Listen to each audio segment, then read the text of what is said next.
নমস্কার, আমি দেবব্রত মণ্ডল। তোমরা সবাই কেমন আছো? আশা করি সবাই ভালো আছো। আজ আমি আলোচনা করব বাংলা ব্যাকরণের সমাস নিয়ে। মূলত সমাস নিয়ে আমি পরপর আলোচনা করে যাচ্ছি, আগের ভিডিওগুলিতে আছে। আজ এখন যেটা আলোচনা করব বহুব্রীহি সমাস। আজ আলোচনা হবে মূলত বহুব্রীহি সমাস।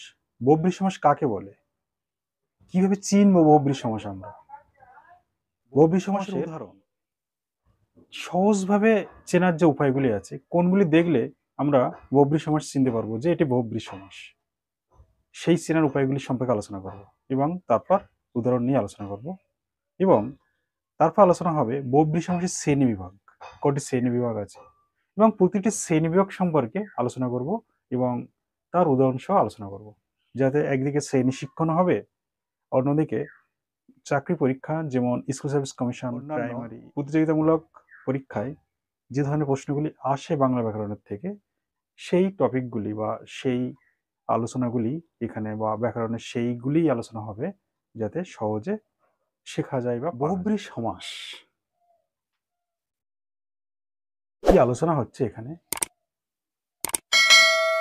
যে সমাসে সমসমান পদগুলির কোনোটিরই অর্থ প্রধান না হয়ে অন্য কোনো অর্থ প্রদান হয়, অর্থাৎ যে সমাসের সমসমান পদগুলির, অর্থাৎ এই একটা সমাস দেখো, পিত অম্বর যার সমান পীতম্বর। পীতম্বরকে আমরা সমাসে ভাঙলে কি হচ্ছে, পিত অম্বর যার পীতম্বর। তো বলছে যে সমাসে সমসমান পদগুলির কোনোটিরই অর্থ প্রাধান্য বা প্রধান না হয়ে, অর্থাৎ আমরা এখান থেকে এফ দিয়ে এটাকে বলতে পারি সমসমান পদ।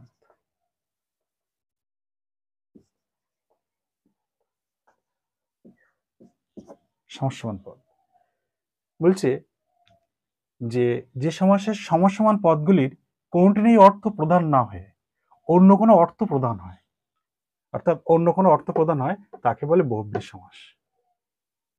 তা এই সমাসের এই হচ্ছে সমসমান পদ, অর্থাৎ এইখানে সমস্যা বেঁধে রয়েছে বা এইগুলিকে আমরা সমাসে কনভার্ট করবো বা সমাস করব। তা পীতম্বর যার এই সমসমান পদগুলির কোনটির অর্থ প্রাধান্য না হয়ে অন্য কোনো অর্থ প্রদান নয়, কোথায়, এই এখানে, অর্থাৎ এটাকে বলা হয় সমাসবদ্ধ পদ, সমাসবদ্ধ পদ বা সমস্ত পদ।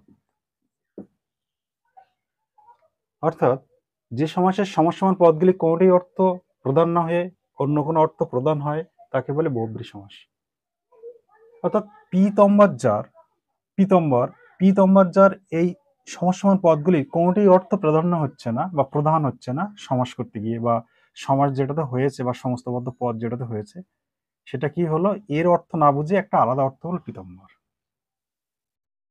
ঠিক আছে, যে এখানে দেখো, পীত কথার অর্থ হলুদ রং, অম্বর কথার অর্থ কাপড়, যার এটি কি হচ্ছে, ব্যাসবাক্য বা বিগ্রহবাক্য। এটা সমাস করতে গিয়ে সমাসবদ্ধ এই পদগুলির একটা এক্সটেনশন বাড়ানো থাকে, এটা এখানে থাকে। এবার পীতম্বর যার পীতম্বর হয়ে গেল, এখন পীত কথার অর্থ হলুদ রং, অম্বর কথার অর্থ কাপড়, হয়ে গেল পীতম্বর যার অর্থ কৃষ্ণ, স্বয়ং ভগবান। তার সমসমান পদেরই কোনোটিরই অর্থ এখানে প্রাধান্য হয়নি। এটি আমি প্রথম পদ বলবো, এটি দ্বিতীয় পদ,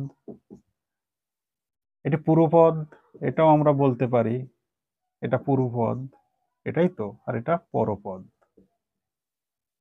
তা কোনটির অর্থ না বুঝিয়ে অন্য একটা অর্থ বোঝালো, পীতম্বর যার অর্থ কৃষ্ণ, স্বয়ং ভগবান, প্রভু। প্রভু তাহলে কি কি হয়ে গেল, যে সমসমান পদের অর্থ বোঝাবে না, সমাস হয়ে গিয়ে অন্য কোনো পদ হয়ে যাবে, তাকে বলা হয় বহুব্রীহি সমাস। আর একটা উদাহরণ আলোচনা করি।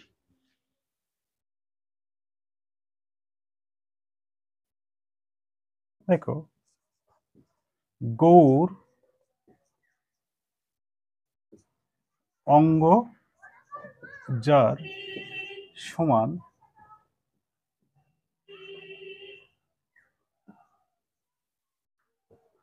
গৌরাঙ্গ। গৌর অঙ্গ যার সমান কি হলো? গৌরাঙ্গ।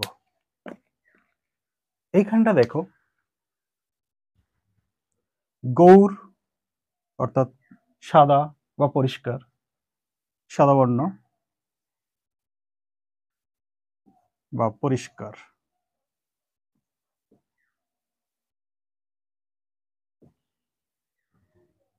অঙ্গ অর্থাৎ দেহ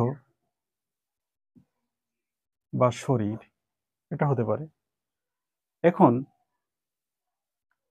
হয়ে গেল কি, এই সমসমান পদগুলি কোনোটির অর্থ না বুঝে হয়ে গেল গৌরাঙ্গ। গৌরাঙ্গ অর্থাৎ আমাদের শ্রী চৈতন্যদেবের অবতার। হয়ে গেল গৌরাঙ্গ। গৌরাঙ্গ কথার অর্থ কি? যে শ্রী চৈতন্যদেব, প্রভু শ্রী চৈতন্যদেব অবতার রূপে জন্মগ্রহণ করে ইনি হয়েছেন গৌরাঙ্গ, হরিনাম সংকীর্তন করেছেন, সবাই আমরা জানি, শ্রী চৈতন্যদেব হয়ে গেল। তাহলে কি হলো? গৌর, গৌর অঙ্গ যার, এই সমসমান পদের মধ্যে গৌর কথার অর্থ সাদা কি বা পরিষ্কার, এরকমই। আর হয়ে গেল গৌরাঙ্গ যারটাকে কনভার্ট করলাম গৌরাঙ্গ। এখানে হয়ে গেল শ্রীকৃষ্ণের অবতার, বা এখানে হয়ে গেল শ্রী চৈতন্যদেব। তাহলে এই সমাজে কি হচ্ছে? সমসমান পদগুলির অর্থ কোনটিরই প্রাধান্য পাবে না, না পূর্বপদের পেল না পরপদের পেল, সম্পূর্ণ একটি আলাদা অর্থ হয়ে গেল গৌরাঙ্গ। গৌরাঙ্গ স্যার গৌরাঙ্গ।